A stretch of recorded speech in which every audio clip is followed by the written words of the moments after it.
I'll have you know, Peaches, that my filter is close, but not on the mic. Oh, that's perfect. Should be about 1 or 2 inches away.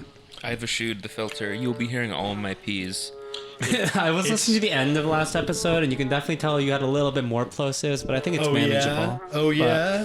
If you want to take your filters off, feel free. I think Honestly, you guys have enough mic discipline at this point. I make so much noise from it just like falling over that the tapping. I'm yeah, fucking... it's just better now. Yeah, it's this noise every time. Yeah. It's like it's on the soundboard. Right. It's Alex!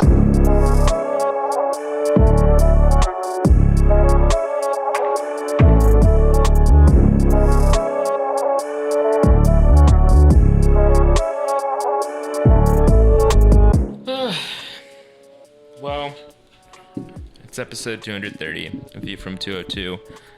The 2022 season is over, baby. It's finally over. The Rebels lose 2-1 at home to FC Cincinnati in their Football Club Cincinnati. home playoff match. That's right, folks. It was a playoff match. It was at home. Mission fucking accomplished. Aircraft carrier. Play Hail to the Chief.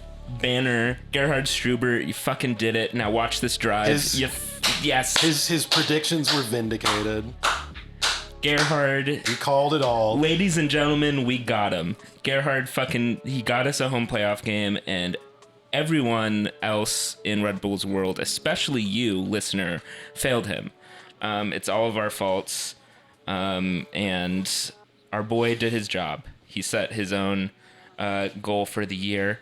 It's a bit of a presumption to assume that all of our listeners are on Twitter. Some of them might not be. Oh, but it's just everyone else's fault in general. Yeah, but like they're not the Twitter experts that were mentioned. It's not exhaustive. Everyone has failed Gerhard Struber, except Gerhard Struber. Gerhard Struber in 2050 complaining about the Be Real experts. Yeah, exactly. What? That's the new like Zoomer app. Be real? Yeah. Like the Cypress Hill guy?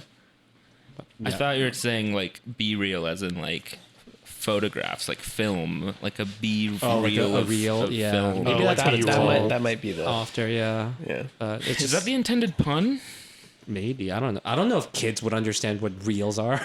Yeah, most of them don't know. Because it's like it's got floppy like disks are. you're recording whatever is like on your front phone, but you also see like your face is also like on the top corner, yeah. right? So I don't know. I don't That use probably it. is the. I the feel like pun I'm too then. old to use it. yeah. I only got it now that it was said aloud. All right. Well, what are the Red Bulls metrics like on Be Real? That's what's really important. That's true. That's true. 2-1 loss. You didn't miss much. The theme on this very podcast, kind of going into this match, I think the last 3 or so weeks was like, let's figure out what the best form of the Red Bulls is that we want to make a run with. Whether that's lineup, whether that's personnel, whether that's roles and responsibilities within the lineup, whether that's personnel, whether that's tactics, lineups, whether that's roles within the tactical systems. And I think last week we were saying broadly across the board that we were prepared to see Frankie and Daniel Edelman in the middle, which we did. I think we were prepared to play the hot hand with Elias Manuel. Did anyone on their bingo card have Andres Reyes at right back? Am I right in assessing the situation? Is that what happened? The same Welsh uncle who bet a $5 on Ben Woodburn eventually scoring for Wales also bet on Andres Reyes playing right wing back for the Red Bulls for the first time in his life in round one of the playoffs. Was the Gambling Commission of New Jersey present to investigate? The bet was placed at one of those Starbucks in Fort Lee that get overloaded with out-of-towners. So Not anymore that sports betting is legal in New York. But I mean, it was more of like a regular right back, right? But even then, it's like... He was getting into the box. It's so funny the way no matter whether it's 4 or 5 in the back, the fullbacks get up. And he was supposed to get up in the box. A lot of times he didn't get up when he was supposed to, but yeah, he just doesn't have that instinct of being a fullback, but also like, I don't think in my wildest imagination of a lineup that included like the players I included, would I have made a back four with Tolkien, Long, Nealis, and Reyes as a back four. Now,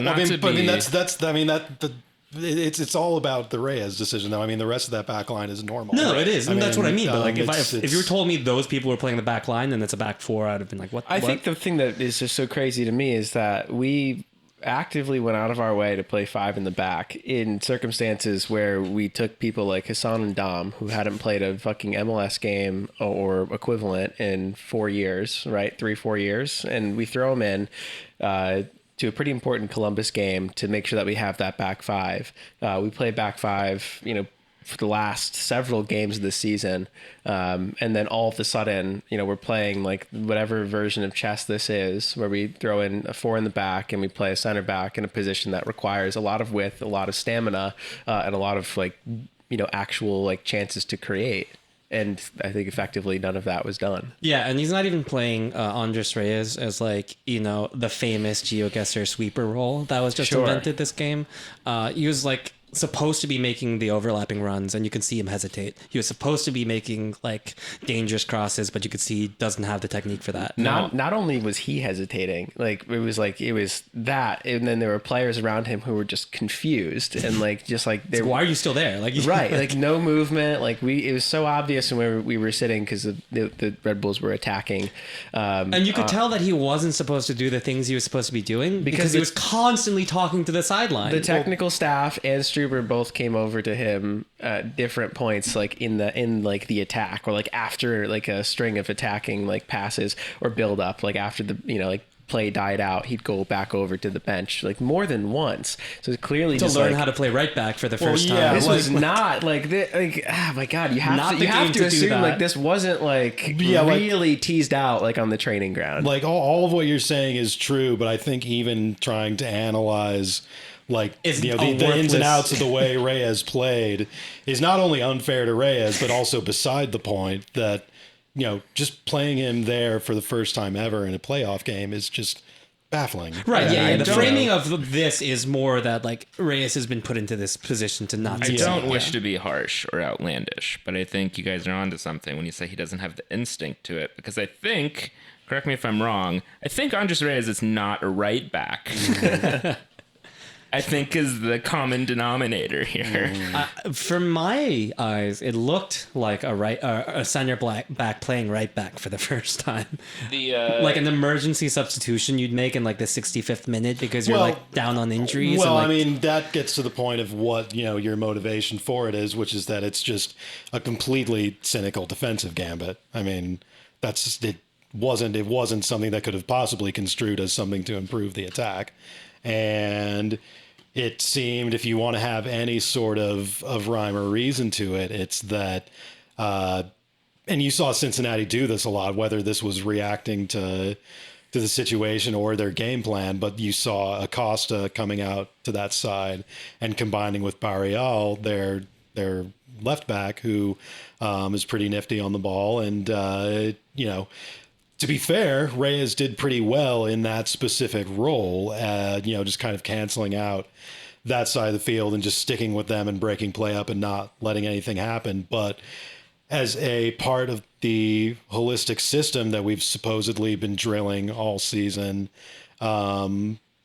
just a completely out of any sync or any pattern that's been built over the course of the year to have a 6'2" kind of plotting guy play that position. Something I had written, for OAM and had tweeted about in the last couple of games, when we were playing a more, nominal back five where Reyes was the right side of the back, the three center backs, was that Reyes was able to kind of patrol the wide areas well and be the widest of the center backs.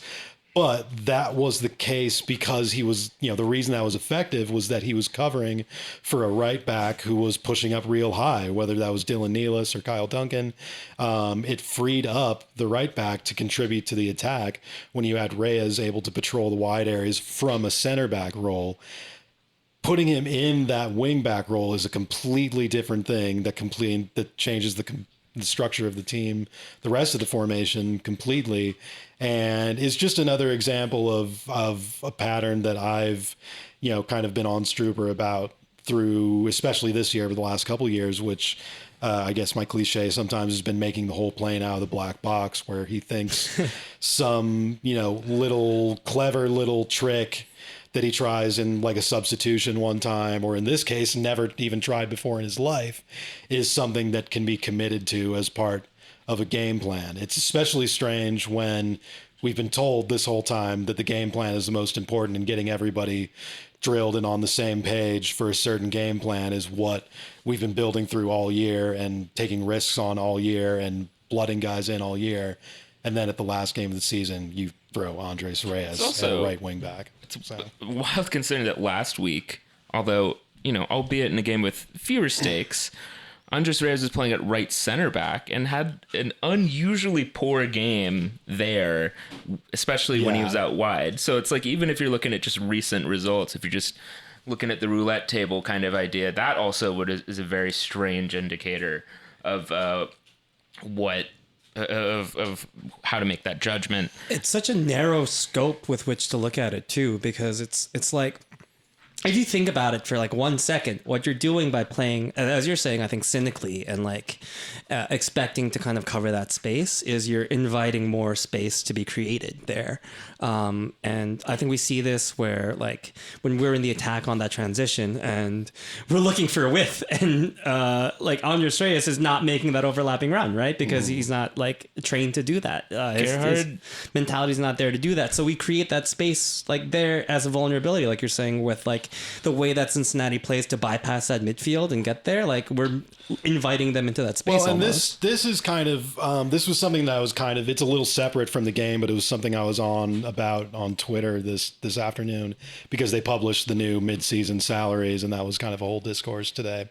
But is that Struber? I mean, my assessment of the last few weeks and what led to this Reyes decision is that Struber was experimenting essentially in the last few games, once playoffs were clinched, with both Dylan Nealis and Kyle Duncan in that right back role. I mean, we've had Dylan Nealis as the incumbent right wing back all year, and Struber just supposedly cannot abide by that. So we've seen Cameron Harper go in there and have some good looks, but he was injured.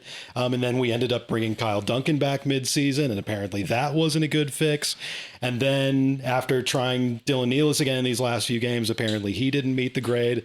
So he played his nuclear option with Reyes again. And when you add all that up, that's 4 different right backs that he's tried this season, and is apparently unsatisfied with any of them. And it kind of speaks, going back to the salary thing, with, unless you're just going to spend, a fucking $5 million transfer fee on some proven hotshot right wing back, and hey, if it's that important, go ahead and do it. But beyond that, I don't know where he gets the idea that he's going to get any higher quality of a right back than any of the 4 guys who he's tried this year. He's tried 6, right? Technically, we have because Lewis Morgan, Edwards, and Morgan. right? So he's had 6 different people in that position, and he's just not satisfied. I find it darkly hilarious, though, that he has jerry-rigged this like Rube Goldberg-ass formation where the right back is the most important position in the world, and insists that no one is good at it. He just really refuses to give in on it, because it's like, there are ways to play soccer that are less reliant on right back. It's possible. There are teams that have won the Shield with, say, I don't know, Chris Duval at right back or Sal Zizzo at right back. It is possible. Or like, I don't know, fucking Tavon Gray at right back, or maybe left back, whatever. Like, it is possible. Like, it's like Gerhard took that joke that, like, football is a game where like 11 men play on the field, and in the end the Germans lose. It's like, oh, football is a game where 11 men on the play on the field, but really only one of them matters, and it's the right back. And if you don't have a right back, then it's all fucked.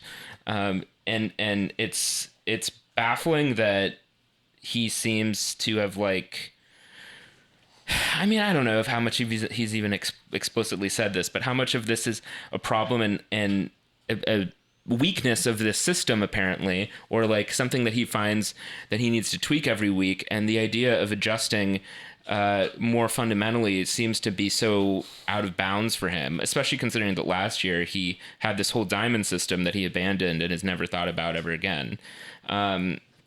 It really just feels like his nose is extremely close to the table on this, and he just has lost all perspective whatsoever of what's going on.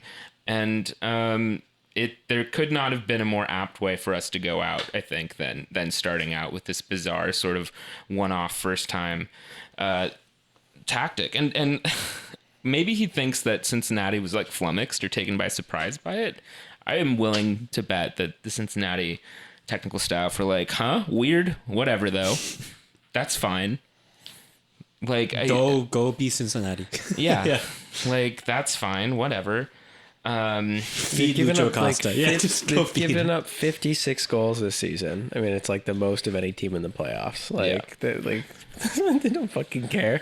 They were just banking on what actually happened to take shape. And then, like, we have to again rely on the Lewis Morgan screamer. It did not really manufacture that goal at all, kind of just relying on him. I mean, were there jog my memory though, were there other kind of chances that were created from our press at all beyond the screamer? Actually, I thought not really from pressing, but I actually thought in the first half there was some decent enough combination, mainly being facilitated by Frankie Amaya's movement.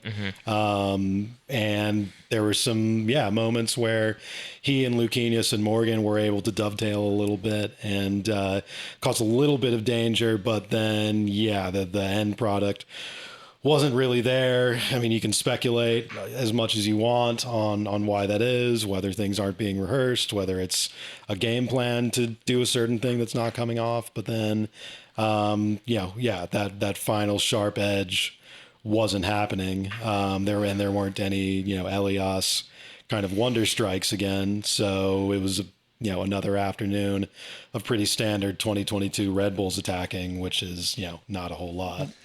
What did you guys think of Omir in the starting 11 and like what sort of contribution? It's less controversial than Reyes, obviously, but just another thing where it's just like so weird to go to that. When's the last time he this started? Late in the season? Yeah.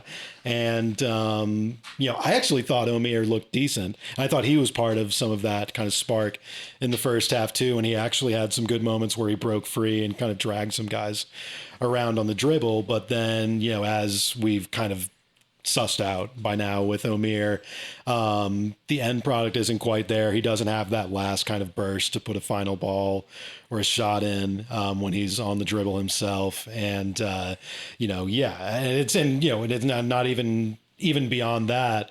It was a situation like we've seen with practically every forward player in the team this year, where they get released on these long balls, but they go into the corner and then nobody else is helping them. And it's just a very obvious bad cross that gets turned back the other way. And, all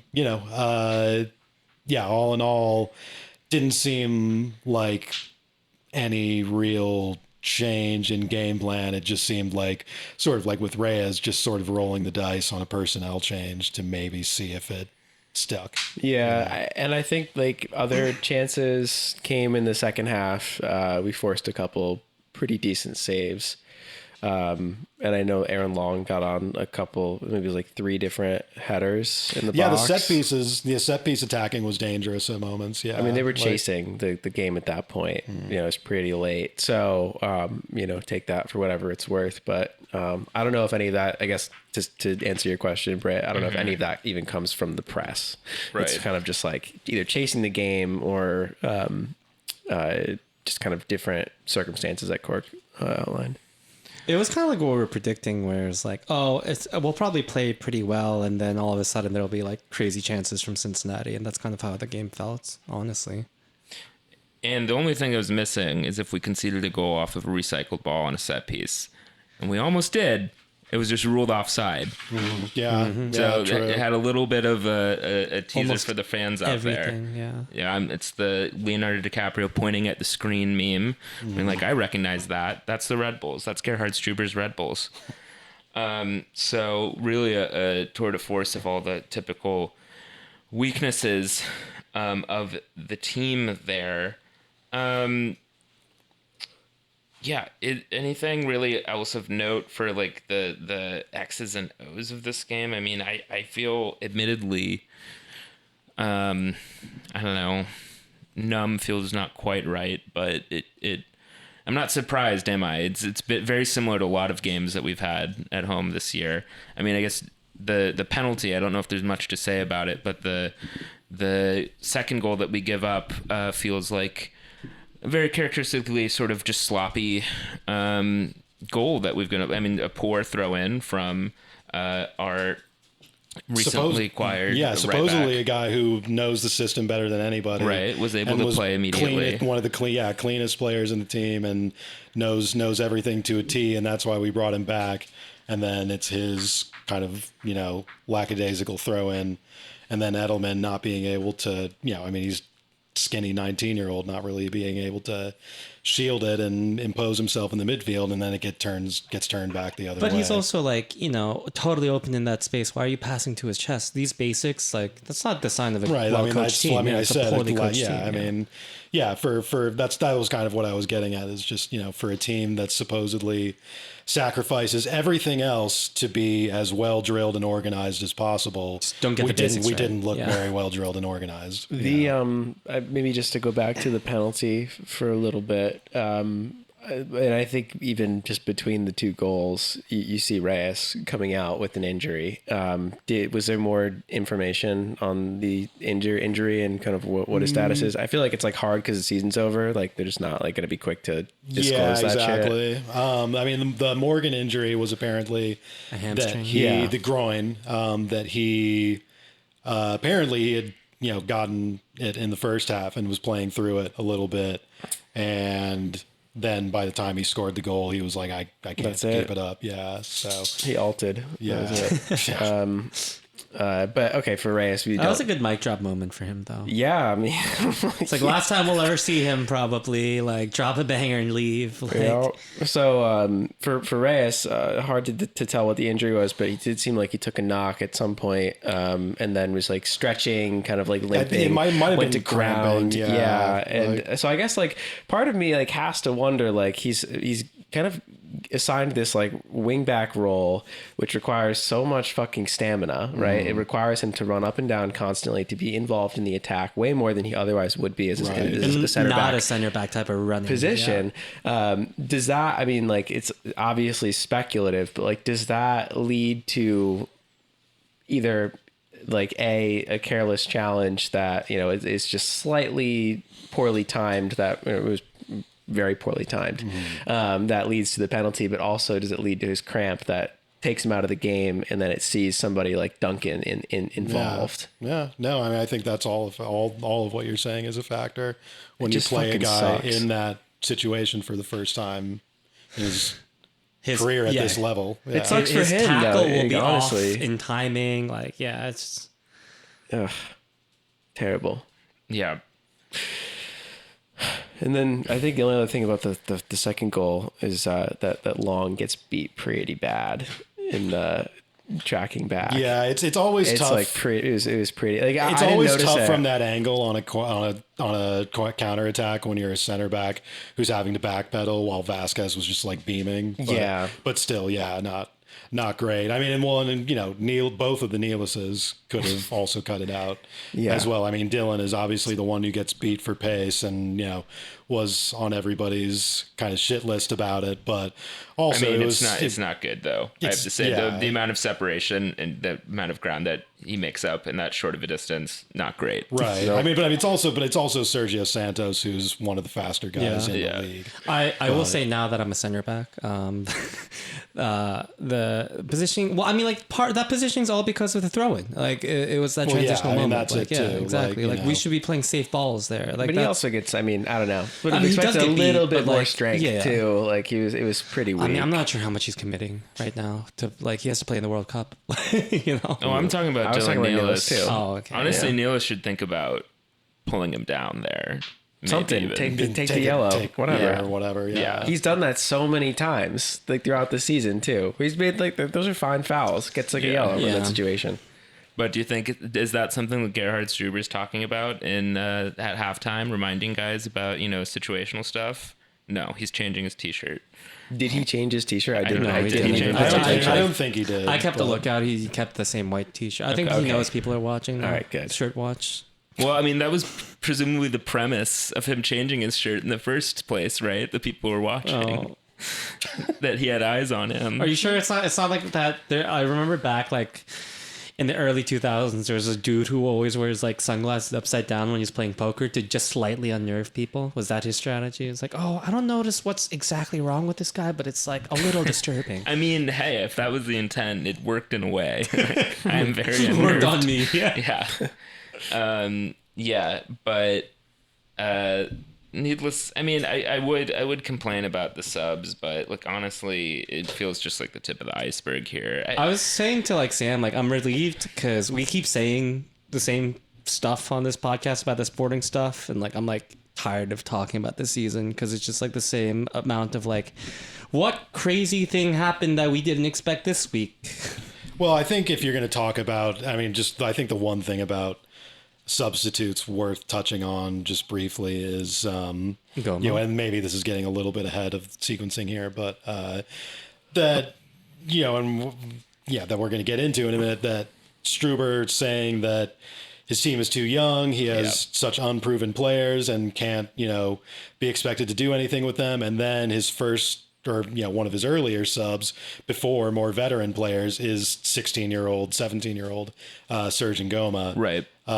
Who has been injured most of the second half of the year, instead of Glimala or Yearwood or any of the other more experienced guys. So apparently youth is not that much of an issue. He's done that time and time again too. Also, like no one, if he actually believes what he's saying, no one is forcing him to play Daniel Edelman over Drew Yearwood this week, right? No. I mean, maybe he thinks Yearwood is still too young, but I'm pretty sure Drew Yearwood has been a professional soccer player longer than Gerhard Struber's been a professional manager. So I don't know if he really can claim. I mean, I guess Gerhard did play for ASC Geo Gesser with a German accent in Germany for 12 years. He played for Volo, der Austria, der Österreich. So maybe he has more experience on that front. But no one's forcing him to play Daniel Edelman. I mean, it must be great to be Daniel Edelman and make a breakout season, and then have Gerhard Struber be like, I fucking hate having to play this guy. He's such a dipshit. And like we would know if someone was forcing Gerhard to play these players. I feel like That's true. He wouldn't shut up about it. So He's allowed to do whatever he wants. That much is clear. he's like that Eric Andre memes. Like who could have done this? And he's shooting Hannibal Buress. Yeah. Well, also leading into the other big thing this week is that he got on his high horse about like, oh, it's us against the world. Everyone's discounting us. Like aimed at, and I think Cork's column put this very well, where it's like, who is this even aimed at? Is it aimed at like the media? Is it aimed at like Matt Doyle and like MLS, like digital, like people with bylines? Is it aimed at the Twitter experts? Like he says, is he just aimed at like fans talking shit? Because like the main naysayer of the New York Red Bulls is fucking you, Gerhard Struber. You said it at the beginning of the season that it was a dream. It's not realistic to expect this team to win. After we lose in the Open Cup, and you're getting it a little like out of sequence there, because what happened. Yes, at the beginning of the year, through the whole year, he said, you can't expect anything out of this team. I've been given such a young shit squad, and then winning trophies is dreaming. And then, to backtrack even a little further, now that we're here, Struber has used that terminology of dream versus goal since last season, since his first season. And it made more sense at the beginning because he was saying, Yeah, I mean, just because of the context of the situation. I mean, this is my first season. We're transitioning a lot of players. And the first time he used it was him saying, I think in a transfer window or two, we can change trophies from a dream into a goal. Then apparently after a transfer window where he got Lewis Morgan, Luquinhas, a striker from the Premier League, a new right back who maybe was insufficient, but ended up starting at the end of the year anyway. Supposedly that wasn't enough to turn the team into something that he wouldn't just complain about the whole season. So yeah, that's where we begin with dreams and goals. And then he maintains that throughout the whole year, maintains it at the beginning of the year after Thelwell leaves, maintains it when the team crashes out of the Open Cup. And then all of a sudden does this detour in the last press conference of the year before this Cincinnati game that, all those people out there online who were doubting us ended up being wrong. All the people who picked us to not do anything this year, we got, like you said, Brit, at the beginning there, we got our home playoff game. Yeah. So suck on that shit. And all this boasting that, all the people who were hating on us, Gerhard Struber wasn't hating on us, I guess, but all the writers who were, eat your crow now. Mind you, I picked the team to finish third at the beginning of the year, so can't put me in that category. But I think I was in that category when that was a dream to think we could finish third. Right. But I think I was in that category when he all of a sudden did his 180 again, and after this Cincinnati game said that the Twitter experts out there put too much pressure and too much expectations on this team, and were dreaming to think that playoffs or success was possible, even though this team got its big home playoff game. Apparently that was the ceiling of everything, and nobody should have shown up to the playoffs, which nobody really did. Thanks to a lot of this rhetoric, I think. Partially. Yeah, I mean, can you be surprised when year round the manager's telling us that we're literally stupid to think the team should win? But yeah, what a surprise no one showed up or isn't really feeling inspired by this. Yeah, I am genuinely though confused at like who he has in mind with Twitter experts. And I know it's not me because I'm a Pinterest expert, not a Twitter expert. So yeah, I'm actually the mayor of Red Bull Arena on Foursquare, so that's my main area. I'm on Friendster. Yeah. But because who is he talking about with Twitter experts? It's such a bizarre situation. I don't think I've seen many other situations ever where a manager has been so pissed that people are rating his team and rating him higher than he himself does. Like there was that thing at Burnley earlier this year where the manager kind of got mouthy that like apparently some fans were mad that they weren't like competing for Europe, and he's like, oh, it's Burnley, I just got us promoted, something like that. But even then, that guy like earned it way more than Struber has, and it's a different tone, I think.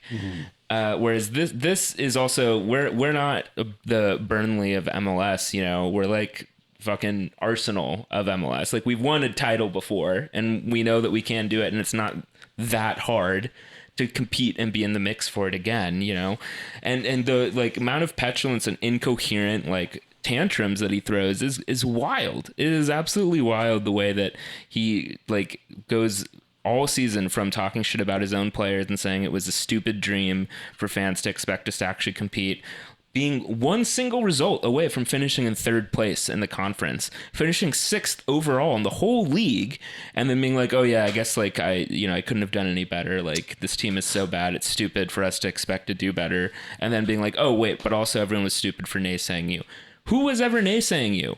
Like he's been mad all year at the people who have been yay-saying him, saying he could do better, that he should do better, and that many things he's done have worked better than he even makes it sound like they have been. So it's a completely incoherent mess, and is just really the standard bearer for the club right now, being a bit of a negative shit show. Like I don't know how anyone could be motivated to be around this guy. He seems like an absolute nightmare. I mean, everyone's been saying, I think like even just kind of like casual observers, that's loser mentality, right? Like you're not even going to think that you can win, and I think on a very basic level, no matter what your kind of ideology about soccer or this club's history or any of that kind of messy stuff.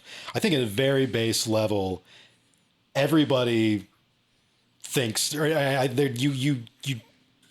you expect the standard bearer for a club to never say, we're not doing anything, you can't expect anything. To lower expectations. There's nothing here. Yeah. I mean, even if you think it's complete bullshit, which I imagine most managers do, you put on a brave face and you go out there and be the PR representative for your club, and you have, the best assumptions and have a positive mindset about what your club's going to do, especially when they incrementally did well, especially in the early part of this year. I don't get why you would want to damper that motivation, even rhetorically, even if you don't believe it. Right, especially when you're complaining about like how fans are like helping this team, or like running through that kind of form or like home issue, and like nobody will ever get mad at you for saying, hey, like I think we can win this, and you don't. Like that's that's ridiculous to think that like, oh, the expectation, you're setting the expectation that we're going to win every cup. No, it's like,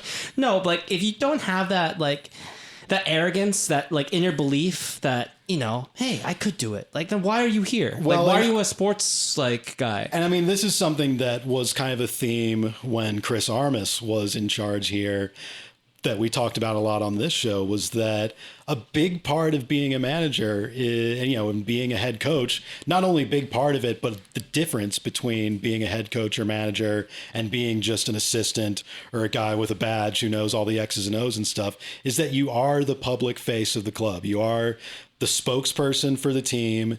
You have that role, and you have to respect it and understand the implications of what you say. And when Struber goes off on these sorts of tangents and uses this kind of rhetoric, it makes me think he doesn't see himself as a representative of the club or the project or anything. It's that he thinks he only sees himself as a representative for Gerhard Struber, as someone to be failed. Gerhard Struber, the manager who is just kind of spending a couple years here before he openly says this, by the way, in Austrian media. He was just kind of spending a couple years here before he bounces back out to get a better job in Europe again. It's just not all the equation is just not good from any angle you add it up in. It's just a very, very bad look, to put it, pithily. It's like a clear mercenary. If there's any sporting departments out there doing their due diligence, listening to media about the Red Bulls, I love him. He's a great guy. Should hire him. He'll fit in perfectly. Yeah, Pete, just edit the podcast to start with this. Yeah, well, I mean, like, particularly if you're in, like, championship lower Premier League team. Well, I think maybe, I'm not German, Austrian. Here I am going back to mid-season Struber's advocate character. But I guess to be a little more sincere on that note, and why, the most recent rumor is Nottingham Forest, but why he's still on the radar for some of these European clubs is part of what he has accomplished here, and some of the positives of what he's done here, which is that he can get your team kind of drilled into a basic system and behind a certain identity, and involve young players to some extent in that system safely. And that's something that, especially in Europe, is maybe more in demand in some of these kind of minnow clubs, or clubs that are trying to get themselves straightened out. Clubs like the Red Bulls were 2 years ago, honestly. I mean, that is sort of the floor of what he's accomplished here and what he was expected to accomplish here. And that's been done. But kind of going back to the point Brit was just making a minute ago, this is not a club that's just trying to settle for getting itself organized in mid-table. This is a club that's done being at the top, or a club that's accomplished being at the top of the table, or generally competing at the top of the league for years and years. Casually. And is looking for that one extra boost Winning to win shields by trophies. I mean, mistakes. winning trophies is the standard at Yeah. this club, not developing things to some kind of base level, Oh, I was saying like Champions League. And it's has Struber shown anything in his, again, brief managerial career to show that he's the type of manager who can take a team to the next level once they've been organized? not at all. You know? And even then, like, I agreed with you last week about that, but honestly, at this point, I think you're being too charitable with that he can even, like, establish that. Because the way that I don't care what happens if he goes to whatever European club. I don't care if my hypothesis proves true. I'm just, like, putting it out there. Yeah, but, like, as even, a like... reasoning for why he's still in demand, and also to give him credit for what is, you know, what he has accomplished. Sure, here. right. And, like... What he's done here, I think, is like set in a culture of total rot at like a sporting level, and maybe even like just a cultural level for. Well, I don't know. I don't even know if that's fair, because I mean, again, like Brit just said, I mean, the team finished 6th in the entire league, 4th in the conference. It's not complete rot in the sporting department. Our issue with him right now is that he won't recognize that it's not complete. Well, no, rot I mean, in like, the sporting system, and that there is, you know, a better outcome that could have been had from this season. Well, the very rot, I guess, like I'm talking about is just like this cultural one. There's no like we've talked about this, and it's like hard to quantify or put into any like real succinct way, but the vibes are off, right? Like just like overall on this team, like all the players don't. I don't know. They don't like seem to like each other. That was sort of the basis of my column, my post-match column for OAM was, and you know, this was something that I was a little hesitant to, you know, I've had it in my mind for a lot of the second half of this season, but was a little hesitant to kind of put out there, you know, ahead of the playoffs. I mean, I don't want to be ruining the vibe or, you know, kind of be killing the team's momentum when they were in the playoffs and still eligible to win things. But then, yeah, I came out and kind of said it in this post-match column that it was, granted, yes, a 4th place in the conference, 6th place in the league season, but just about the most underwhelming version of that you could possibly have. Losing or, you know, bad home record, you know, mediocre home record, getting swept in the Derby in the league against NYCFC, and then just sort of wilting at the end, you know, only winning 2 out of the last 5, you know, 6 out of the last 17, just all, and, you know, obviously, like we've touched on, Struber's rhetoric, all kind of coming together to just, not have anybody really buzzy at all about this team going into the playoffs. And then sure enough, it's just kind of a, you know, fart at the end of the season. I mean, but it's just like, he's, I think, either unaware or just like too arrogant, because he came around with the players to the South Ward after the game. Obviously, I think the capo at Empire Supporters Club, Steve, had some choice words for him.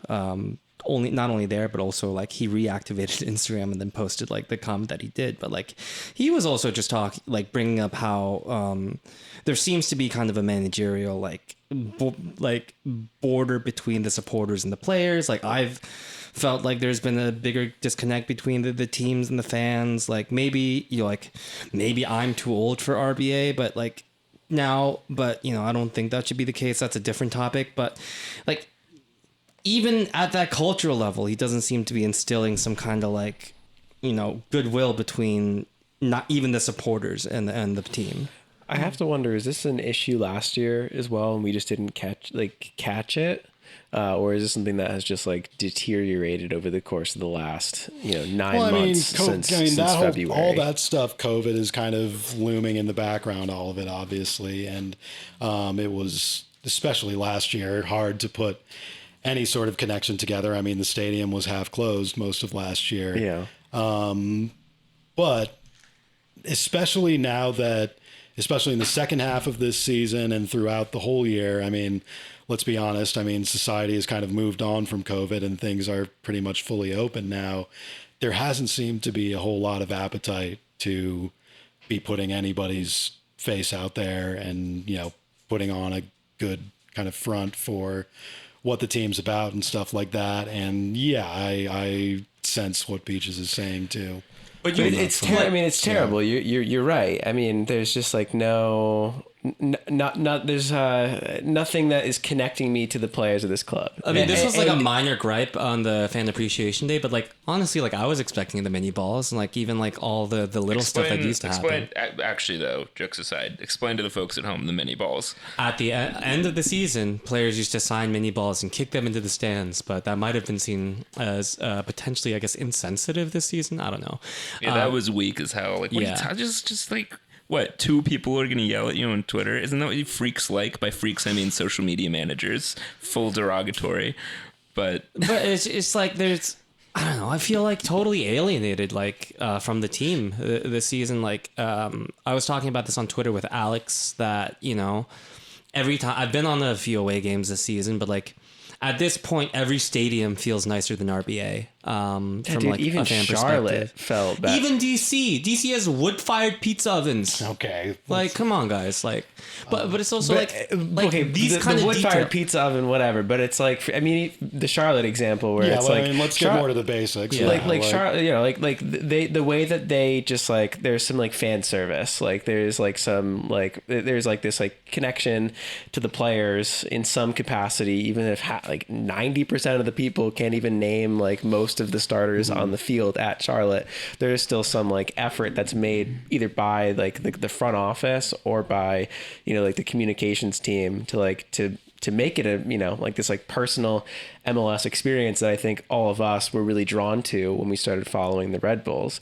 Even like to, you know, like little details that we've talked about in the past, match day posters, you know, some of the autograph sessions, some of the ways that like Jesse and others would speak to the fans. Honest, But like, even like Brisas and stuff were like, Yeah, more, or even just like little elements. I mean, sure, we can, you know, and I'm sure we'll kind of open up more, but it's just like you're exactly right. Like the more, you know, away games that we go to, I think the more we actually see the Red Bull Arena experience for what it is. Yeah, and I will say, just, I mean, to make this again kind of big picture about why the crowd sucked for this game, and just, you know, the lead up to that and the context of that, there were obviously bigger crowds at different games this season, you know, earlier in the year, whether that was for, you know, fireworks night or whether that was for the derbies or Star Wars anything night. like that. Well, okay. But I mean, there were legitimately big crowds and at earlier points of the season. And of course it's hard to turn around, you know, 10,000 tickets in 5 days, especially with the shitty time slot, that was TV determined and all that kind of stuff. I mean, I'll say it though. Gerhard Struber told me to not go. Right. Gerhard Well, told me that's what don't I was kind of. I bother. mean, I was leading to that by saying that there were big away days, like the playoff game at Philly last year. There were practically as many people in the away section as there were at the home stadium. In this game, there was obviously a big appetite out there and a lot of people who were ready to be done with the COVID restrictions and get back to being enthused about this team again. And yeah, a big part of it, like Brit just said, is the rhetoric that we're hearing from management was that this whole year didn't matter. This second year of a manager's tenure, a manager who cost $2 million, who's supposedly this, you know, perfect guru for the Red Bull system, and is telling us the whole season that, yeah, no, we're not doing anything. And that we're stupid to think that we would. Yeah, I mean, Right. I guess just, you know, to make it a little bit official, to put my reporter hat on again. And, you know, again, I did not, as much, Gerhard Struber bit my head off a couple times this year, claiming that I was constantly putting his most unflattering quotes out there and taking his stuff out of context. But if you're listening, Gerhard, to your friend Cork, I refrained from posting some of your more incendiary quotes over the course of the year, one of which was literally saying it's stupid to have thought that this team could have done anything this year. This team that finished in the top 10 of the league and went to the semifinals of the Open Cup and added 3, you know, marquee players in the previous offseason. Just Also- if you believed in that, you were apparently the most naive child to be enthused by this team. So Also, it's like really rich for. it's just bad messaging from any context. Well, it's just really rich for like, you know, we were talking about like the manager's going to be a spokesperson for the club, and you're a manager who has to communicate your ideas clearly. And if, you know, like if you're mixing up the messages that you can craft yourself to the media, then how are players going to get a clear message on how they're supposed to play? Or you're clearly just not an effective communicator, or you're not seeking the help you should be to deal with media at a head club or at a head coaching job at a big club. I don't know, why can't you handle media appearances from, sorry to say it, Ben, but you're not I think English media, right? You're not Spanish media. If he's jonesing to get back to Europe again pretty soon, yeah, he better thicken up. I mean, because it's gonna, what he's gotten in New York so far, barely, doing the most minimal media availability there is child's play. Because you're going to get fired from the tabloids with the lack of incendiary content that you write, honestly. I guess. I don't know. I have another example of sort of club culture stuff, which is one thing that I've poked fun at Philly about in the last year plus when we've gone on trips there, is that they've got this army of all their little staffers, game day staffers, and maybe even a couple interns from sports management programs, and that are all just kind of running around with their little lanyards and their little khakis. And it's okay, yeah, very big LinkedIn club, right? But then now it's well, they at least have some sort of ethos or thing going over there. They're kind of faking it till they make it a bit. I feel like they're just kind of the guy at your office who just really lays it on thick of networking and shit. But then at the end of the day, you're well, I guess he kind of got what he wanted, and I wasn't really thinking about doing anything much. And he's annoying as fuck, but he has something going on for him. And it's compared to what is going on at RBA right now, everyone's embarrassed to be there. Everyone feels embarrassed to be at Red Bull Arena. Chiefly Gerhard Struber, most embarrassed person to be there. But then all of the other people who work in comms and game day stuff, and I'll commit to owning this take myself, just me, Brit, that they seem deeply embarrassed to be there. The whole idea of anyone coming to the Red Bulls to watch soccer does not appeal to them. Obviously you're only going to go to Red Bull Arena because you have a child, and or maybe because you want to collect a bobblehead of John Tolkien as a Star Wars guy. Would you want a bobblehead of John Tolkien as a soccer player? No, but we'll do it if he's fucking Glup Shido from Star Wars 84. But everyone, the idea that you just would want to the Red Bulls and go watch soccer for soccer's own sake is deemed to have been embarrassing and cringe and not allowed at Red Bull Arena or any of their offices, clearly. Well, I was going to say, I saw our version of those people actually this weekend when I waited to get a haircut. Yeah, you went at the Boulevard. So I'm cutting ourselves short. They did have some fan activations. They did. I actually thought the haircut thing was kind of at least cool because it's connected to the team, because it's it was barely understaffed, but yeah, it was the barber for Amaya. And, was it? And yeah, Omir. I was and very amused that it was at 9 a.m. though. I got there at 10 a.m. and I was too late to get a haircut. Wow. But waited in line the whole time. But I mean, I thought that event was cool. But all the people you're talking about, they were just wearing, I guess, Red Bull trackies in the Boulevard, and it almost felt like, I'm speculating here on what this is, but those guys might have been given Boulevard stations as their little project, and it's their ownership over what happens there, and that's kind of maybe how Red Bull corporate gives projects to people, is manage the Boulevard. But again, the Boulevard kind of sucks. The Boulevard does suck. That needs a rethink, definitely. And we've been kind of talking about maybe there will be a bar in one of those condo mixed use things in front of Red Bull Arena, and that would help a lot. But they could be doing a lot more to rethink that whole area to just be a little bit more lively and less paint by numbers. The Boulevard thing, yeah, it's all just kid stuff now. It's all kind of stuff that, it's also stuff that you kind of have to arrive a full hour before the game to have time to do. Because they also shut it down half an hour before the game. Yeah, it's there's not, I don't know. I guess to some extent I'm somewhat sympathetic to the fact that they probably 10 years ago thought that a lot of that shit was going to get built and a lot sooner than it has, and then the financial crisis happened, so there was never a plan to have a full stand-up thing in front of the game.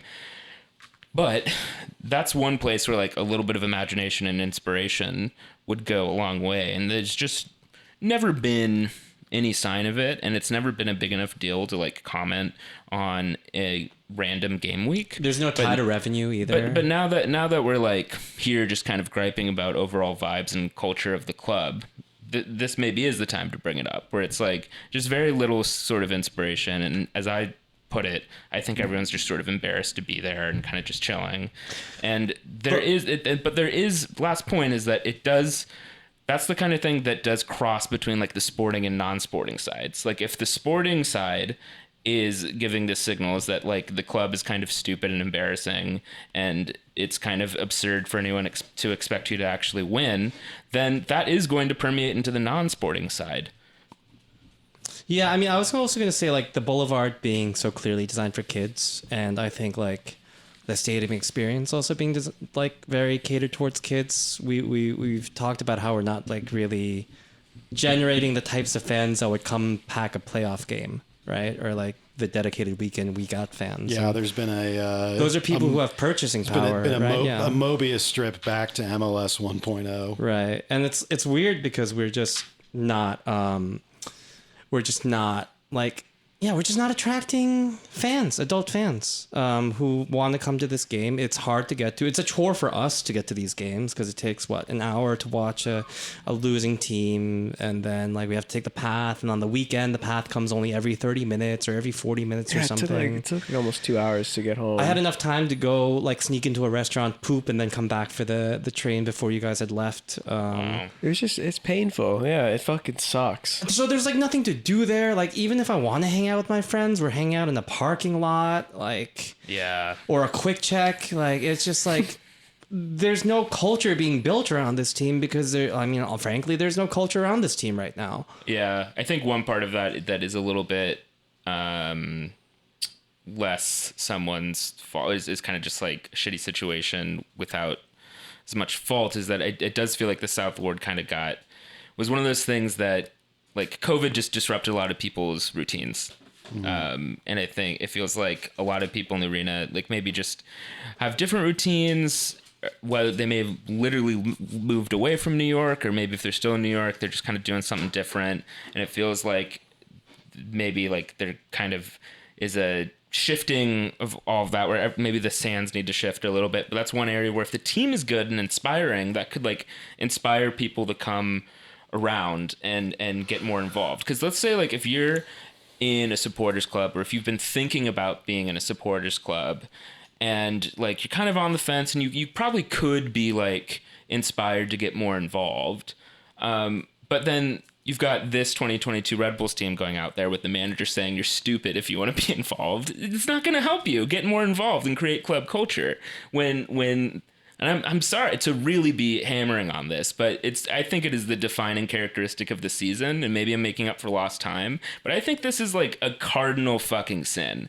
that Gerhard Struber has said like it was stupid to expect this team to win at the beginning of the season. He said it halfway through the season. He pulled the turnaround last week, tried to save his ass and give a boilerplate rah-rah thing, and then immediately after the final whistle is saying that again. Even if it's true, like Cork was saying, the audacity to come out and say that. And the worst part is that nobody else at RBNY has enough professional pride to put a stop to it. Like there's Dennis Hamlet, and I know Jochen Schneider just got here. That should be fucking unacceptable for him to be saying that about this club, that he thinks it's stupid to expect us to actually win and compete. Even if he thinks it's true, even if you're having a private meeting with him in the sporting director's office where you agree that that's true, for him to be openly saying that about the club is unacceptable, and there's no one home to really give a shit. So Gerhard Struber should be out of a job fucking tomorrow just for this alone, saying, because like nobody's going to want to come to Red Bull New York when the manager's saying this shit. I don't want to be doing a podcast of it. It doesn't inspire me to do more about that. I can't imagine it inspires the players to do anything. Yeah, there's a reason we've been talking more outward topics. I feel like this is really, I think, just like the defining characteristic of the season. I mean, like, remember, like, first week of the season, we had that preseason episode where we were really high on the team. We were like, all right, I think we're going to do really well. And then we were laughing about it because, like, in the time that we were editing it and posting it, like that next morning, Gerhard Struber was like, actually the team fucking sucks. And you got people are all stupid for being fans of this team, basically. And we were like, oh, well, fuck. And then we were like, kind of like embarrassed and being like, oh God, like it's wild that we're already like being wrong-footed by the manager. And then Kevin Thelwell left that week too. And we're like, oh God, maybe we're wrong. And then we won 2 games in a row. And then we won a bunch of away games. And we're like, okay, maybe not. No, it turns out that week was actually more to the point than that weird month where Gerhard Struber accidentally won a couple wet games and was probably really pissed off about it. Because he doesn't, you know, it was stupid for me to expect Gerhard Struber to win. And for that, Gerhard, I'm sorry. I will never expect you to win. I hope to never expect you to win ever again, because I hope you're not fucking here. Like, absolute disaster. I think at this point, I actually hate him more than Armis. Like, I'm gonna call it. Like, Armis, I think, was just way in over his head and completely lost. This Struber guy is in some ways more competent. Has a worse wins and loss record than Armis. And at Red Bull Arena probably too. So this guy is a fucking nightmare. I'm sick of these sort of characters. I think Cardinal Sin is a good way of putting this whole situation. Yeah. I'm bringing out the F word. He's a fraud.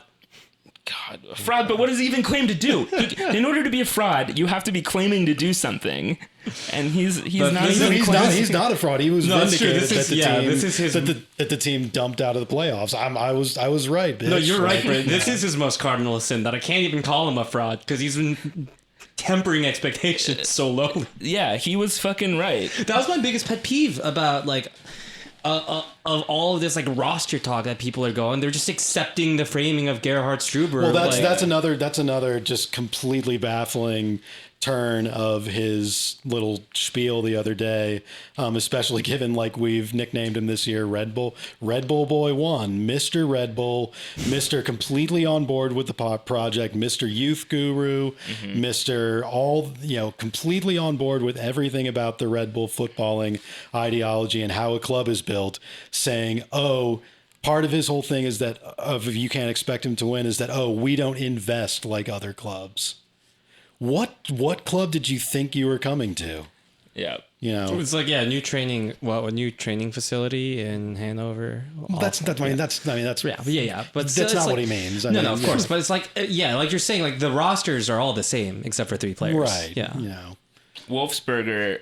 It's not my point isn't, oh yeah, actually we do spend. The point, as I was laying out on Twitter, is everyone spends the same. It's a completely false argument for even just some random person on Twitter to be making, let alone the manager of a team, that has built its entire ideology that he's been a part of, that we play young and under, valued teams. It's so weird to have a manager who's like a Facebook discussion group poster, I was gonna make a Moneyball joke that we don't buy the soda for our players and like Wolfsberger, but that is one thing we probably do fucking buy for our players is a shitload of soda. So we can't even say that.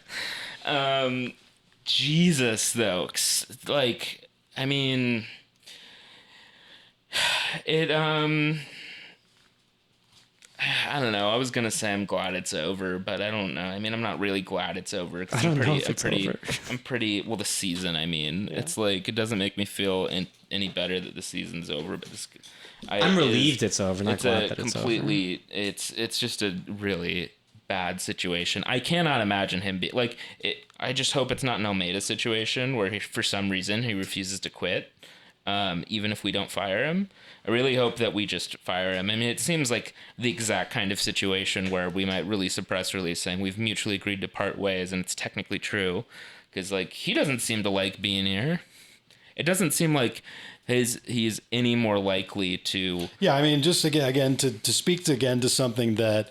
I mean, on Once a Metro in the Ross Haley columns where it's part of his system of just kind of finding any news that's out there in the international press that's relevant to the Red Bulls. But so we publicize it to that extent. But again, I have not gone out of my way to be harping on this, but I think it is in the territory of, like you're saying, Brett, cardinal sin to when he goes back to Austria every, international break or whatever, just openly talking in the media about how he's getting ready to leave and how he's looking at new jobs and how, he's not going to be here much longer. And it's just like, just unacceptable to be presenting yourself like that when you're still holding the role that you have. Honestly, why is he not communicating more with the front office about this stuff? That makes no sense to me. There The is no club- front office. Well, that's what I mean. It's like it's ridiculous to me a club would allow that to happen for so long. It's embarrassing. And to that front, let's indulge in very dark thought, which is that he's still here in March. At this point, what even? I might cancel my season ticket. I would. What are even the players that he theoretically would want to make this team work? Because the way that he built this team this year, and the way that we've been playing for like 8 months, I don't think.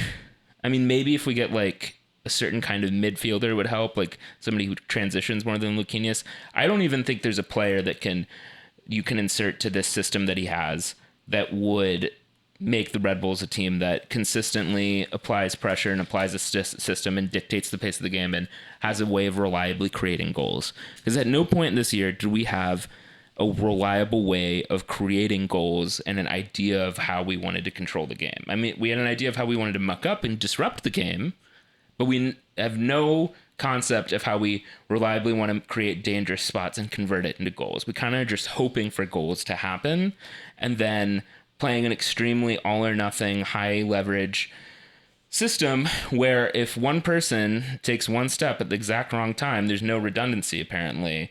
And the main focus is drilling individual pressing triggers the entire time, not even necessarily even the results.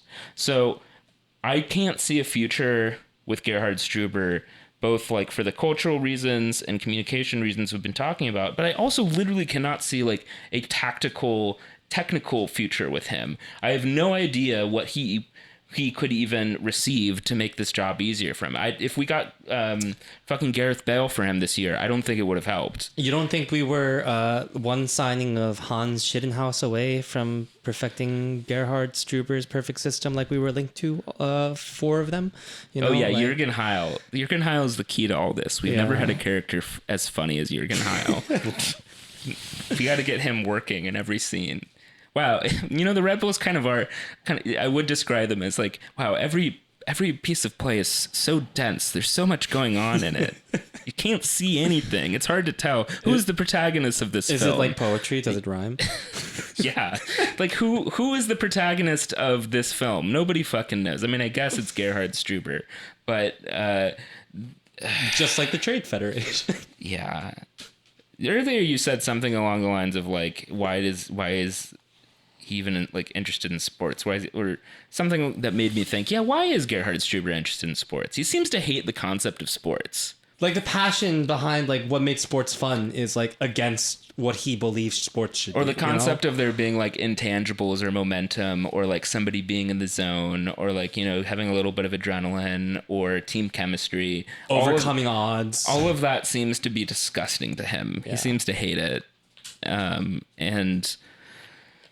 Or the idea that like nobody is executing a like precise step-by-step list of instructions 100% of the time. I can't believe all of these results are going against the actuarial tables. There are systems and like principles you can expect your players to execute on every single time, but he seems to literally expect the players to like follow precise instructions for every single part of the game, and doesn't accept the fact that like game states change and momentum and morale and stamina and a big changes. Part of the game is players using their instincts and making the most out of situations that they see, rather than constantly having in the back of their head that they need to make this dance step.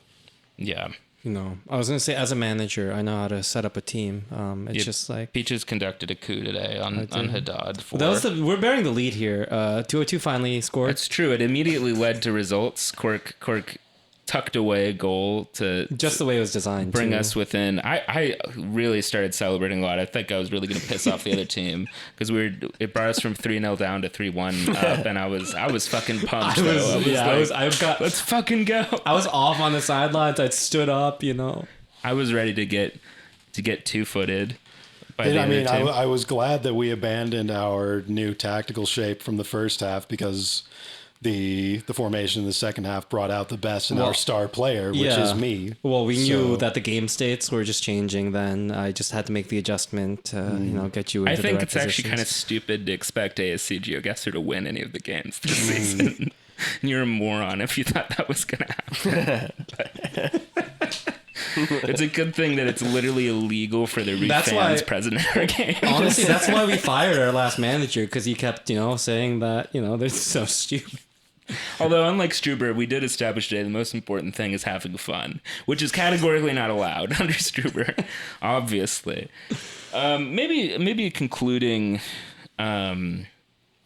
open question for this episode to maybe get off of Struber a little bit would be, so like obviously we don't want Struber around next season, but like who do we want around next season? Like what are some potential pieces to build around that would be exciting? What you got, Peaches? I'll just take someone fun or cool, like Thierry Henry. He has managerial experience. I was thinking, who do we want back on the current squad? Yeah, I know. But yeah, We're supposed to be moving on. I thought we were talking about coaches. Like, who would we want? Who do we want back on the team? I don't know. We're moving away from Struber. I don't care We about are the moving team. away from Like, Strubers. yeah, You don't care about the team? Well, honestly, I don't care about it. Like, honestly, like this version of the team has been so tainted by the past two cultures. Like, I think that's a little. I'll lead off with an dramatic, example. yeah. the point I mean is that I've not really found myself liking anyone except for Carlos Cornell on this team. But like that's not like the player's fault though. No, that's like, what I mean. But it's like it's like I wouldn't we're- mind we're- moving on from almost any of them. We're moving on from the existential crisis discussion. We don't need to be just illustrating that any further. I think we're getting a little more into just kind of sincere discussion of the roster. What I'll Which is say- also like my sincere take that I think we're at a point where we could move on from pretty much every single player on this roster except for like the young academy kids. Accepting that is impractical because Yeah, the amount of that's- turnover, it's the not a maximum real amount of discussion. He turnover just did it last season. the Thelwell turnover is about as maximum as we could do, and that was far short of every player. So an example, of course, an easy one is Lewis Morgan. I think there's possibility and rumor that he might be interested in moving back to the UK, whether that's Scotland or England, Championship or Premier League. But I think that is a guy that I would like to hold on for another year. I mean, he's under contract with us for another year, right? Yeah, it's been a little vague sometimes, but the main issue I think with Morgan is that he obviously there's going to be a new World Cup cycle starting, so I guess it's not urgent, but he is in his mid-20s and does seem to want to make an international career out of himself. I'm not going to pretend like I'm some guru on the Scottish player pool, but it's just astonishing to me that he would not be selected. Yeah. Even if you don't rate MLS, but apparently Steve Clark, the Scotland manager, does not rate MLS and will not pick him even if he scores 18 goals like he did this season. So it does seem like there's a little bit of a carrot there that would mean Morgan would have to be open to any offers that come from the UK, which there were a couple over this past summer. They seemed like pretty meager offers. Like they weren't even in the 7-digit range for a transfer fee, which, fair game to the Red Bulls for not taking that, because that would be silly. I mean, Morgan's, by acclamation at the end of this season, the best player in the team. So yeah, there's that factor of him having kind of, established himself here in the US and, gotten his career back on track, very well. And now, maybe the next jump for him is to, go back to the UK and see if he can, kind of reach the highest level there while he still has, a few years left. So, I think that's kind of a question mark, if only because of those factors. I mean, that's always going to be a factor with one of your best players. Yeah,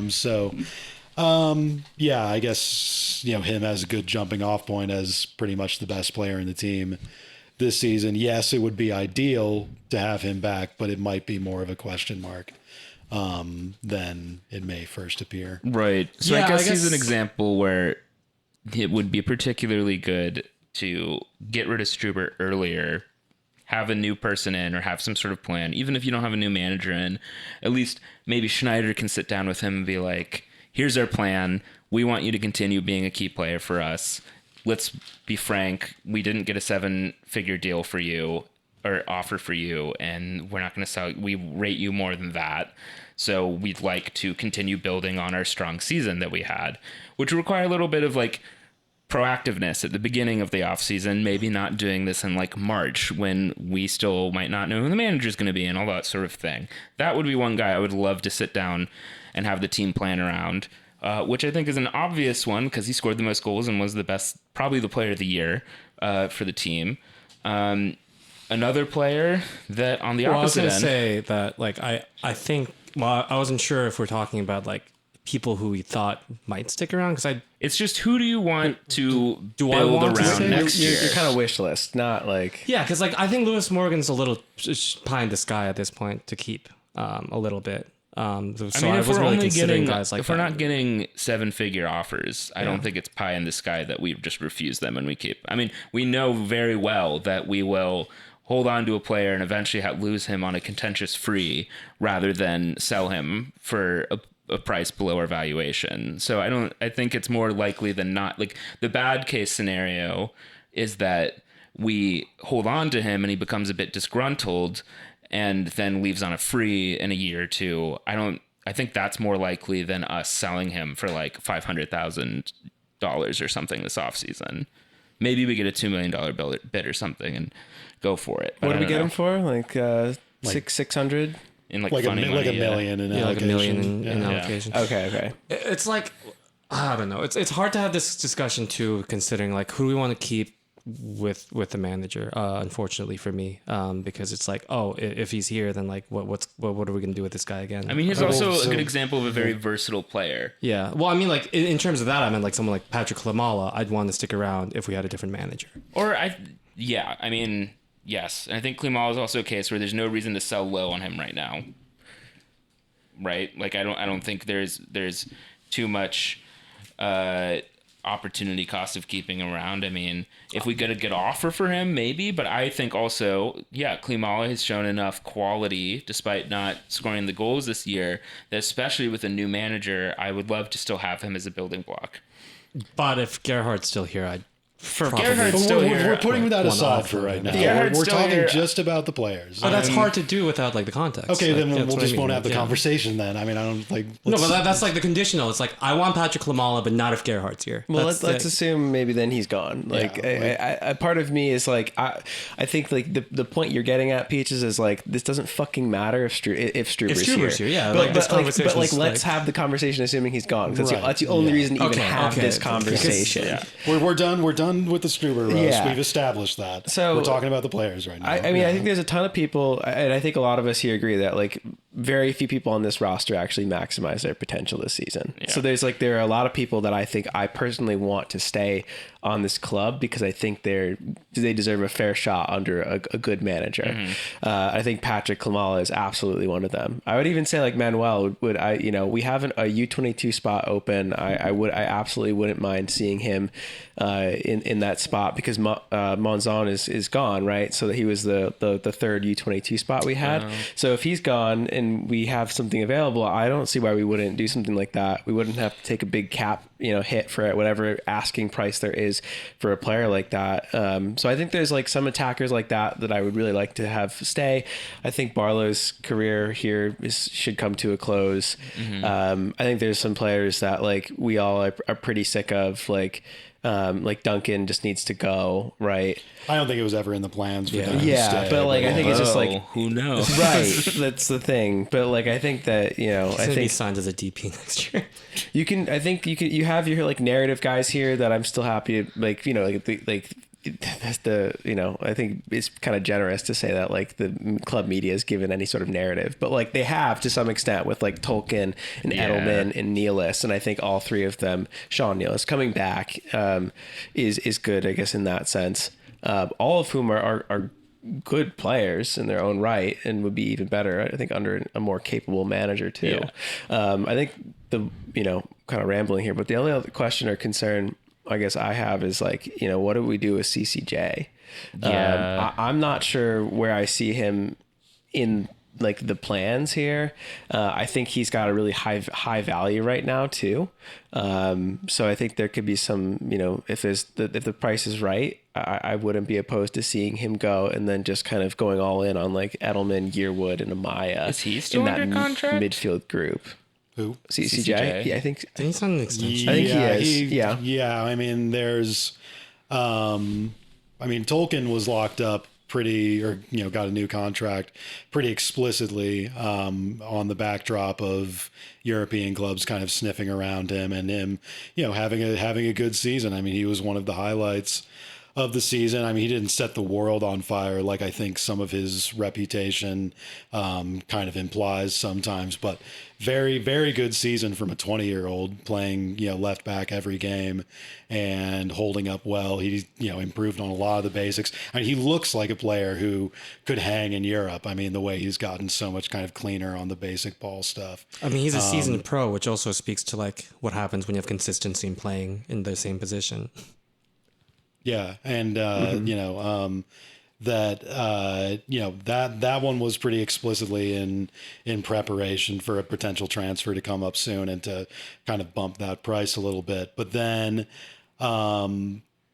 with some of the other guys like Caceres, there was Tom Bogert, who's obviously pretty connected on what the temperature of the transfer market in MLS is, was saying that today that Caceres is kind of being buzzed about as a guy who is going to have a pretty big market this season. We've talked about it for a while now that we're kind of surprised that there's such little kind of transfer smoke around Caceres through the years when he's had some of his high points. And, the end of this season, before he picked up that infection that kept him out, he was probably having his best moment ever, with the club. So, I mean, he's 22, 23 now. He's pretty much hit the ceiling of what he's ever going to accomplish here. Maybe there's a chance that he's valued enough by the club that they see him. They have kind of, like you were saying, Brit, that conversation you're going to have with Morgan, where it's like, okay, we want to build around you. We're not receiving good enough offers. We want to make you into a lifer for this club and make you one of the centerpieces. If you want to do that, I wouldn't be against it with Caceres, but I would expect that there's pretty decent interest in him, and I think we're at the point where if there's a good enough offer, you take it. Yeah, and with CCJ, I've seen him with 3 managers. If we sell high, kind of so to speak, now I think it also relieves some pressure on the decision making of Amaya, Edelman, and then potentially Drew, because Drew is another guy where it's been kind of up and down and hard to read, but I if push comes to shove, would really like to see another season of Drew here with a new manager. Because I think, as we've complained many times over the last 2 years, I think Drew and Frankie have been two of the guys who really seem to have been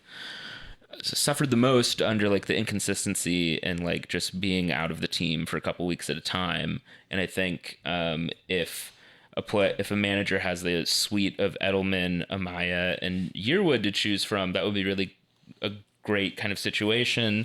And that CCJ might make it a little crowded, where maybe we have to have an odd man out there. So I wouldn't mind shipping off CCJ because we have kind of that crowded midfield. Whereas behind Lewis Morgan, we don't really have that. We don't have kind of guys lined up to potentially take on that second striker role in the kind of way, or that wide player role, even the kind of way that he offers. So I was gonna say, even for CCJ, like we have Wiki Carmona, who we might play again too, at some point. But yeah, I mean, I think that we could go out. I think there's like, Bento Estrella. It's hard to speculate on like what the team will line up as next year, but I think things that we do need is, I think we need a good, another right back in some capacity. I think Dylan Nealis is, the intent of him is to be a rotational guy and to be a good one at that. Certainly an upgrade from like what we had in the past, like Sal Zizzo, right? Yeah. I mean, absolutely.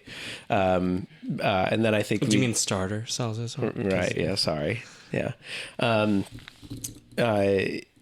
whatever happens with Morgan, and if we need to find a replacement for him there, that's something that we need as well. But I think that we need to have somebody else in the attack more centrally, who actually is comfortable in possession and creates some more chances.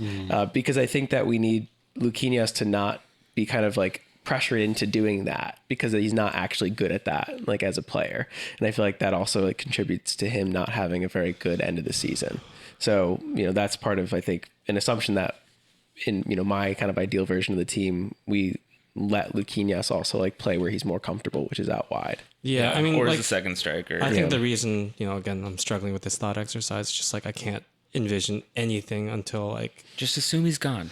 even if I assume he's gone, like there's like no idea of like what kind of form like we would want to take, or like There what kind never of is. manager. It's a thought exercise. Exactly. I mean, but like We're not doing our Nate Silver predictions. We're just giving our thoughts. But even that- clubs who are like moving on from managers kind of have an idea of like maybe where they want to move. I think we're like so like in the dark of like what the future of this club is, that it's like I even like holding on to talent, like I don't know what kind of qualities we want. But the anymore. premise, the premise is that you basically are going to have to keep about 75% of your squad, realistically anyway. Right. So which are the guys that on the current squad would you want to consist about? And I don't think it's 75%? worth having the exercise until we know who the coach is. I think there's also another assumption, just to totally ignore that. I think there's another assumption here that like Long is gone too. I was going to say, this is my we go-to haven't counterexample. we haven't talked about this yet, but I think everybody here agrees that it's there's no contract right now. He's gone. He's already he had a foot out the door kind of anyway, and I think it'd be better for all parties involved for him just to let him go. It's And kind I of think it's also unwritten writing on the wall. Yeah. and I think also just even for me, like I can completely block out all USMNT Twitter bullshit with Long no longer on the club. Until John Tolkien gets demanded to be called up. Well, we have a little bit of time, but if this were to happen soon, which who knows when it will happen, but if it were to happen before the World Cup, I would be absolutely thrilled, because then I could just totally ignore USMNT Twitter. John Tolkien's going to get called up for the Tatooine men's national team. Go Tatooine. Man, that's a brutal confederation that they're in, though. I don't know if they're going to get out of that. But yeah, I think, Aaron, thank you for your service. But it's time to go. And then, I guess presumably we might be in the hunt for another center back then. But I feel like, especially with Sean Nealis getting the extension, I can't remember if we mentioned that on the show last week, but he did get an extension along with John Tolkien. I would feel good with Nealis and Reyes being our pairing going forward, just realistically. I mean, Lord knows they were good in 2021. I realize that Reyes had a bit of a shocker this week, but as we said in pretty long length, there's a lot of mitigating reasons for that. I mean, he's playing a position he doesn't really play. So as a center back with him and Nealis, I think that's a good front two. We'll worry about the third center back later, but yeah. Long, thanks for your service, but We've made do with a lot worse. That's for sure. Like Paranel and Zubar was like what we walked out on. Yeah, I hope you enjoyed your time here. Like who Long. You've been through a lot here. Like, dude, I would not enjoy my time here if I had a chance to go to West Ham, was denied, and then got a basically career-ending injury. There's definitely a first and second half of Long's career here that are I would my experience of a different phase with Red Bull would be completely soured. And immediately after that was COVID, or like between that was COVID. Right. He lost an entire season to that as well. Mm-hmm. So it was like at the worst time where he was probably just at home and had nothing to think about but that. But forever. he had great names for the boys, probably nicknames during that period. Oh yeah, that's true. And obviously, I do want Ryan Mara back, obviously, to be that guy who's in the canteen, who's just like, hey, bro. Yeah. Boot room's that way. We're talking about vibes. Only vibes on the team. Yeah, exactly. I mean, I guess we're at the point, it's been so long now, and it's been so many seasons where I've assumed, they're just going to discard him eventually. We're going to get a new fancy, like svelte European backup goalkeeper eventually, right? But nope. I mean, if we're still doing it at this point, I mean, I don't see why not to bring him back. He played one game earlier this year, right? Yeah, he looked fine. Like So. It was a little weird that we played him for one cup game and that was it. Right. Yeah. Like, But he I played feel a like- league game too. I think. At I one think point, he did right? too. Yeah. But I would have still thought that all right, owns the we're tournament, doing the cup keeper thing. Oh, I guess not. Yeah. All right. Well, I think maybe it was like then Coronel was hurt right after, and then his first game back was then the cup. Still odd sequencing. But yeah, so I mean, look, we're not totally like nihilistic and haters. We do still feel like there's some tent poles to build around realistically. And this squad, I mean, definitely has like mid-range talent with upside. Is it like the most talented squad in the league? No. Is it like below quality of anyone else? No, it's not. We've got some solid guys on this squad, and many of them will be back next year, even assuming sort of a pessimistic outlook. Like Morgan, I think, as Cork said, is the biggest question mark. CCJ maybe too, but I still think between like Reyes, Tolkien, Coronel, Frankie, Edelman, Klimala is the gorilla in the room. But yeah, like that's Lucchinius. Lucchinius, I think we learned this year is a bit maybe limited in how he wants to play, but I think if deployed well, also is a very, very high upside. Those are the makings of a very, very solid MLS team. Now, maybe you're of the persuasion that we need one big old honkin' like Italian national team, $80 million player on top of that. Whatever, maybe sure, fine. But you need the base. You need to get a good roux going before you add all that shit in there. And we got the roux is there. Gerhard Struber just has been like, I don't know, spitting in the roux or something like that. Gerhard Struber once heard the phrase "throw the baby out with the bathwater," and he thought, "Oh, great! That sounds more efficient than throwing out the baby and the bathwater separately. Just do it all at once. Perfect." No, I This is agree so with you, efficient. Brit. We definitely have like a roster to pull a couple Seattles here and there. You know. Yeah, I mean it's not any kind of roster. It's Yeah. a very normal MLS roster. The ton idea of of like potential. Brit was just saying. I mean, it's not comparable to anything except just being a completely acceptable MLS roster. The idea that it's beneath or above any sort of quality is just absurd. It's also funny considering that actually I don't know if this would have shown up in the like salary graphic, but like one of the big outlays that City did was like for that Talis Magno guy. It was like $12 million or something, and he's like had a couple good games, but he's like fine. I don't know. It's like not a big deal. It's not changing games. Yeah, Like, yeah, you know. So, I guess that aspect of like discourse maybe seems like it's kind of losing its edge as being like the main fulcrum of things. I guess it does seem like there's a little bit more blunted sort of frustration about like the club prospects right now, and I think and by blunted I mean sort of like not that it's not out there, but that it's less targeted, and I think that's a function of this very paradoxical situation we have where Gerhard Struber, as we've said, is Red Bull boy number one, but yet seems to buy completely into the concept that Red Bull is undermining the club and sucks, and that he can't be expected to do well, but then is also still trying to play Red Bull soccer kind of, and is there because of his personal relationship with the owner of Red Bull. I think this is Who may or may not be dead.